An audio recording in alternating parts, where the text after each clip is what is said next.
Coach? Okay, well, I have no idea what we're going to talk about today, but I'm here. I just will just kind of reiterate what I said yesterday. We've had a really good week, a great experience here in New Orleans. I was just saying a second ago, man, these guys are on point around here.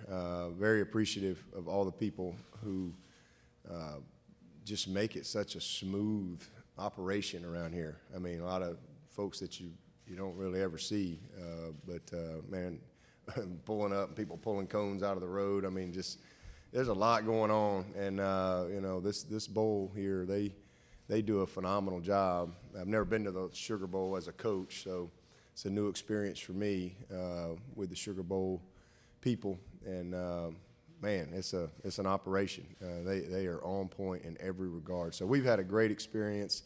It's been a fast week. I mean, today is Friday for us, so that's where we are from a mindset standpoint, kind of gearing ourselves for a great day tomorrow. Really excited about game day, getting here. I know Alabama is as well. It's a long time to prepare for a game, and I'm sure both teams are at this point just ready to go play. And let's see what's going to happen. Okay, at this time we'll open the floor for questions. In the back, over in the center.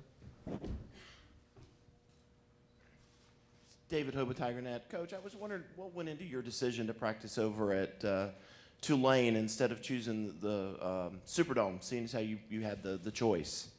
When Mike Dooley told me what my options were, I said, well, let's go to Tulane. Just the dome is huge, first of all, and it's just like yesterday. You go down there and you spend all your time kind of looking around, and I just wanted a little smaller environment, and to be honest with you, that's where we practiced in '92 as well. We practiced at Tulane, and that was what I had in my mind, and so it was great. It was a very good practice setup for us. First day was a little cold, but man, it might be the best practice we've had all year. Our guys just loved it and embraced it, and then it was beautiful the rest of the time. But just a smaller setting, I just felt like maybe it would help us have a little more focus. We sent our kickers and punters and punt returners over there on our Tuesday practice, whatever day that was on the calendar here. But so we've done that, and then we'll go over there and work out today as well. And then we did media day over there. So they've had some experience in there. But I just, from a practice standpoint, I wanted to kind of keep it as much like home as I could and have a really good focused setting. We'll go over on the left-hand side now. Dabo, what have your encounters with the fans been like this week, and what does it mean that they've followed you all across the country the last couple of years on this adventure? Yeah, it's been great. I walked down Bourbon Street the other night, I guess the first night we got here, and that was quite an experience, but a lot of fun. I got to see fans from both sides, and it was great. People come from all over to see us play, and I just think that we're very fortunate, obviously, to be at Clemson and Alabama to have fan bases that are going to show up. This will be an awesome environment, and people pay a lot of money to get tickets, and to they're just passionate about it. And when you have a job that other people are passionate about, it really, it's a blessing. It's awesome to be a part of that. Go over on this side. Andrea Adelson, ESPN.com. Dabo, Jeff and Tony already had a great relationship before you promoted them. How have you seen it grow as they've gotten more in sync coordinating the offense? Oh, they're great. They're easy to work with, and easy. They work together easily. It's just everybody's in sync. We're all on the same page. Everybody does it together. The game plans, Danny and Robbie are as much a part of it as anybody, and putting the plan together, and supporting Tony and Jeff and Streeter as well. Streeter he's been a coordinator. He's right in the middle of it. I'm involved. We're all a part of it. Tony and Jeff just do a phenomenal job of kind of blending it all together, and then on game day, executing the plan, and bouncing things off of each other, and just really proud of those two guys. But very seamless working relationship, easy. Back over on the left-hand side. Dabo, based on what you've seen out of Spence this week, your confidence level / concern level throwing him out there in a high-pressure situation tomorrow night? Oh, shoot, he's been under the gun. I was kidding the other day. I don't know who I was talking to, but we've had our season is kind of broken down into two segments: pre-Costa and post-Costa. Before Costa and after Costa. So he's been great since Costa joined the team, for whatever reason, and he's made big kicks. He's made a kick, I think, down there in South Carolina, made a 46-yarder against Miami. He's hit 6 out of his last 7. He's practiced really well. He's been about 88%, 87% since he, post-Costa.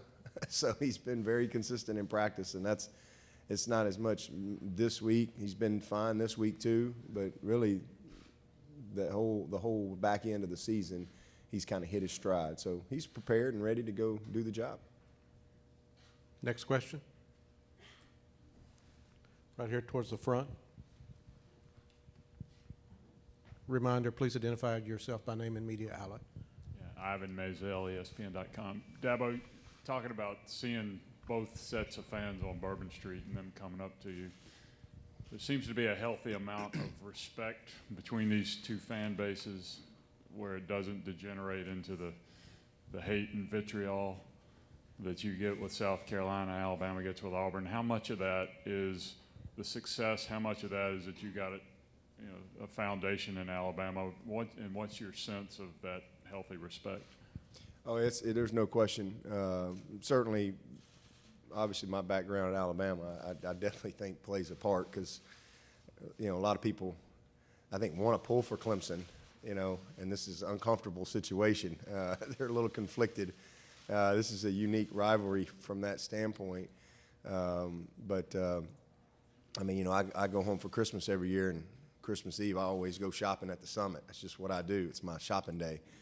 And, ate lunch at Taco Mama there at the Summit, and I got all kind of people looking at me, and it's, to your point, I'm in Birmingham, and I had a lot of Alabama people come up to me, and with great respect, they want to win the game, but, they had very nice things to say, like, hey, you guys got a great team, and, such and such. I think so there's a lot of respect, but I think at the end of the day, Alabama people respect good football.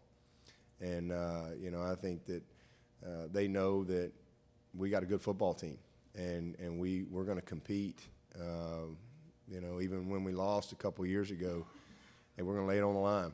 And we know they're going to do the same thing. And so I think at the end of the day, there is a healthy respect on both sides. And for Clemson people, they know I'm a 2-time graduate of Alabama, and my wife is a graduate and obviously played there. Danny Ford's from Alabama, Charlie Pell's from Alabama, Hootie Ingram's from Alabama, Frank Howard's from Alabama. There's been a ton of coaches that have coached at both schools. So there's just these unique ties, relationships that cross over. And, and we haven't competed against each other a lot.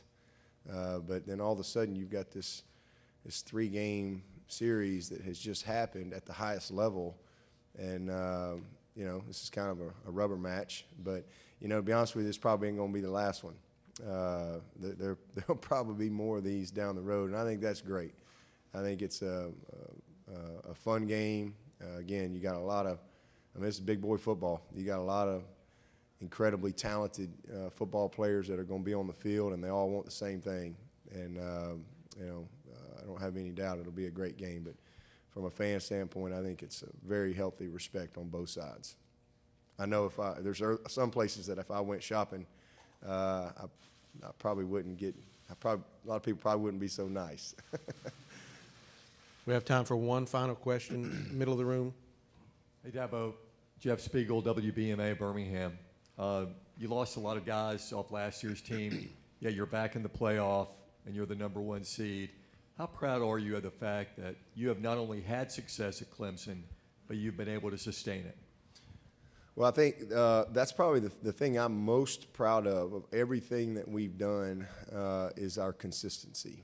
You know, that's to me, I think to be great at anything, you got to be very consistent for a long period of time. And so that's been one of our #1 goals since I got the job, was to build a consistent program. And that, you know what, we're not going to win it every year, but we want to compete for our conference, and we want to be one of those teams that has a chance, you know, that's in the conversation year in and year out. Because if you can kind of live there, then, you know, you've got an opportunity on certain years to get it done. You know, things go your way, you stay healthy, whatever it may be. But this year's been very gratifying because obviously there was a lot written all year, all spring, all summer about who wasn't here anymore, and very little written about who was here. And I love the mindset of our team, you know, that we have a program and a team where, you know, guys have learned how to think the right way. They don't really get caught up in you know, the things that people will write about, you know, well, there's no way they can have a good year this year because this guy's gone, this guy's gone, this guy's gone. It's just no way. And then vice versa. Man, they're so great. They got this and that. You know, our guys know that at the end of the day, it comes down to performance. It's not about what people write or say or about potential or what you did last year or what you didn't do last year. It's just really about a daily commitment. And it comes down to performance. You got to play the games, and you know, we've recruited guys.